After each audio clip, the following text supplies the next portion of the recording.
আয়কর রিটার্ন না দিলে যাদের টিন সার্টিফিকেট আছে তারা কথাগুলো মন দিয়ে শুনে যাবেন, আশা করি কাজে দেবে। যদি আপনার টিন থেকে আয়কর রিটার্ন না দিলে আবারও বলছি বাড়িতে নোটিশ আসবে। জিরো রিটার্ন যদি সব জায়গায় 000 মারি দেন তাহলে 5 বছরের জেল। অনেকে বলছে ভাই আমার তো আইটাই নেই, এখানে আমি যেতে পারবো না, আপনি এটা বন্ধ করবো। বন্ধ করার তো অনেক শর্ত আছে, বিধিবিধান আছে।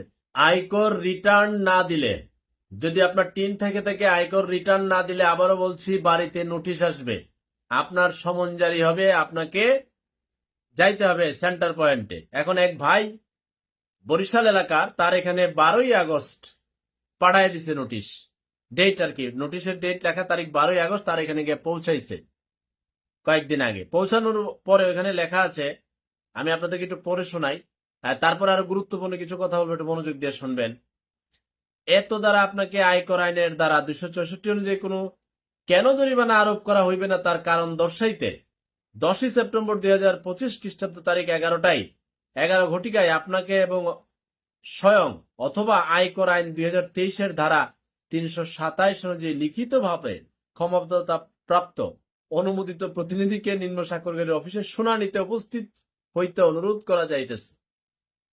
তো এখন কিন্তু নোটিশ সাইট চলে আসবে আপনার বাড়িতে, কিছু করার নাই। এখন আপনি অতি আবেগে খুলছেন, ফেসবুকের জন্য খুলেন, আর ইউটিউবের জন্য খুলেন, সঞ্চয়পত্রের জন্য খুলেন, যে কারণে আপনি টিন খুলে থাকেন, আপনাকে আয়কর রিটার্ন বাধ্যতামূলক দিতে হবে। এবার প্রশ্ন আছে, সবাইকে দিতে হবে যাদের টিন খোলা আছে? 4 ক্যাটাগরির লোক বাদ যায়। সেক্ষেত্রে আপনার প্রবাসী ভাই যারা আছেন, আপনাদের আয়কর রিটার্ন দেওয়া বাধ্যতামূলক নয়। 65 বছরের উপরে যারা আছেন, আয়কর রিটার্ন দেওয়া বাধ্যতামূলক নয়। বিশেষভাবে আপনার শারীরিকভাবে অক্ষম এরকম আছে, এই ক্যাটাগরি একটু পড়ে নেবেন, আমি তো আর আয়কর আইনজীবী না, তারপরে যতটুকু পারি বলছি, তারা বাদ। আর যারা মৃত্যু মারা গেছে সে তারা দিতে হবে না টিন থাকলেও। এছাড়া বাকি সবাইকে টিন যারা খুলছেন আয়কর রিটার্ন দিতে হবে। এখন সেই ক্ষেত্রে জিরো রিটার্ন যদি সব জায়গায় 000 মারি দেন তাহলে 5 বছরের জেল। আপনার যদি 3,50,000 টাকার অতিরিক্ত আয় না হয় বাৎসরিক, তাহলে আপনার এর ভিতরে যে আয়টা হয়, আয় এবং ব্যয় সমন্বয় করে আপনি শূন্য না দিয়া পূরণ করে করে দাখিল করে আয়কর রিটার্ন দিয়ে দিবেন। সেটা আপনি কম্পিউটার দোকানে গিয়ে দিতে পারেন, আয়কর অফিসে গিয়া কথা বলে কি রাস্তা করা যায়, অনলাইনে বসে বসে আপনি দিবেন। যদি আপনি একটু ভিডিও দেখেন তাহলে পারবেন। আর যদি বেশি সমস্যা মনে হয় আয়কর আইনজীবীর সাথে কথা বলতে পারেন, কিন্তু আপনাকে আয়কর রিটার্ন বাধ্যতামূলক দাখিল করতে হবে। ওই যে জরিমানার কথা আমি এর আগে অনেক ভিডিওতে বলছি, এখন আজকে নোটিশ পাঠাই দিয়েছে, ভাবলাম যে আরেকটু আপনাদেরকে সতর্কবার্তা করি, কারণ বাড়ির তো নোটিশ আয় করবো। এটা প্রেমের নোটিশ না, হ্যাঁ এটা আয়করের নোটিশ। আমরা মাথা মাথা চান্দি মান্দি গরম হয়ে যাবো। হাই সর্বনাশ কি করলো, কোনো সর্বনাশ নাই, আপনি আয়কর রিটার্নটা দাখিল করেন, বাধ্যতামূলক ভাবে অনলাইনে রিটার্ন দিতেই হবে। আচ্ছা যদি না দেন জরিমানাটা কোথেকে আইব? আমি এর আগে বলছিলাম যে বিধান আছে, আয়কর রিটার্ন আপনি দাখিল না করলে নিয়ে আর সময় পার হয়ে গেলে প্রতিদিন 50 টাকা জরিমানা, বছরে এসে পড়বো 18,000, 5 বছরে 1 লাখ। 5 বছর পরে কোনো কারণে আপনি গেছেন সরকারি কোনো দপ্তরে, বলবো আয়কর রিটার্নের কপি লাগবে, তখন আপনি আয়কর অফিসে দৌড় দিবেন, গিয়ে দেখবেন 5 বছরে 1 লাখ টাকা জরিমানা। এবার আপনি কি করবেন? সুতরাং তখন রফা দফা হবে, ঘুষ লেনদেন, ম্যানেজ বাণিজ্য, নানান বিপদে পড়বেন।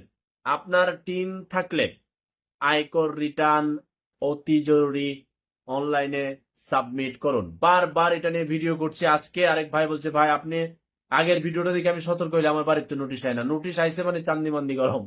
ভাই এখন কি করা?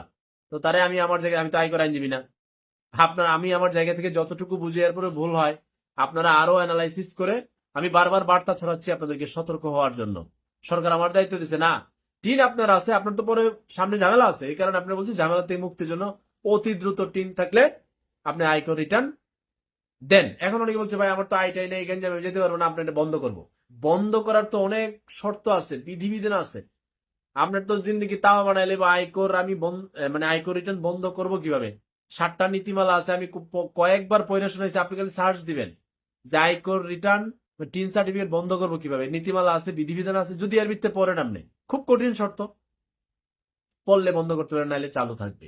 আচ্ছা আরেকটা কথা বলছিলাম, ওই যে এনবিআর বলতেছে মানুষের ব্যাংকের অ্যাকাউন্টে অ্যাক্সেস চাইতেছে, নিতে আর নেওয়ার চিন্তা ভাবনা করতেছে, কয়টা বিদেশে নেয়, এটা বাংলাদেশে নিতে হবে।